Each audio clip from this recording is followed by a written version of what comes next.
You're watching 18 News at 5. The opinions and views expressed in Political Talk belong to its commentators and are not those of Nexstar Broadcasting Incorporated, this station, or their affiliates or employees. Well, it is now time for Political Talk with Tom Santulli and Dora Leland. Last night in Vegas was a very interesting night for the Democrats as they debated a very hot and heated debate. At the same time, the president in Phoenix, Arizona, talking about the Democrats. But let's talk about that debate today. I'm joined now by Tom and Dora. Let's start with Tom. Tom, give us your take on that.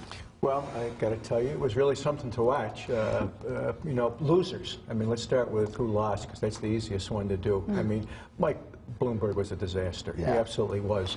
I mean, he spent the night trying to defend, you know, stop and search, talking about how he treated women, you know, non-disclosure agreements, and I'm sitting there saying, oh, wow. And here's a guy that employs 21,000 people.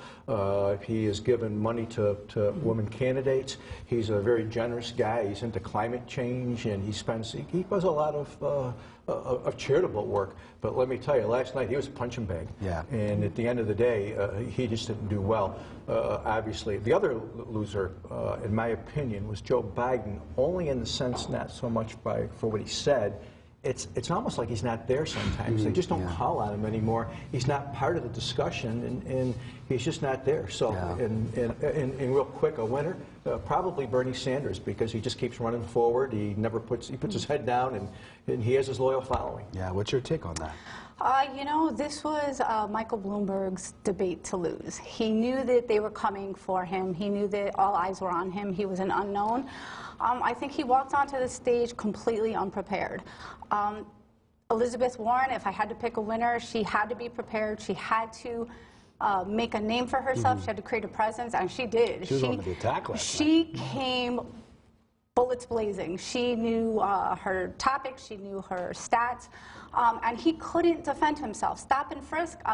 Michael Bloomberg's response to that was, I'm sorry about how it turned out. And she went right on the defensive. She said, well, that's what you're sorry about.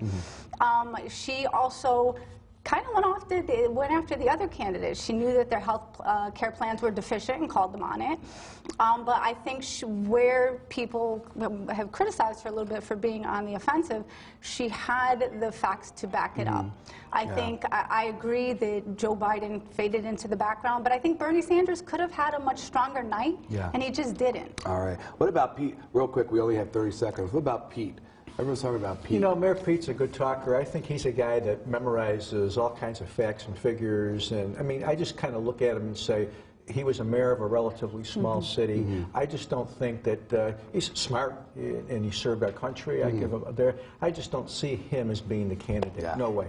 All right, thank you both for that. Did you want to say something real quick? Yeah, just real quick. I think what hurt Pete Buttigieg was his exchanges with Amy Klobuchar. I think it made him look a little bit petty. And I think she actually walked away looking like the bigger candidate. That was tough last night. All right, thank you both. Quite interesting popcorn politics there we watched last night. But we will have more on your local election headquarters, of course, and we'll be right back.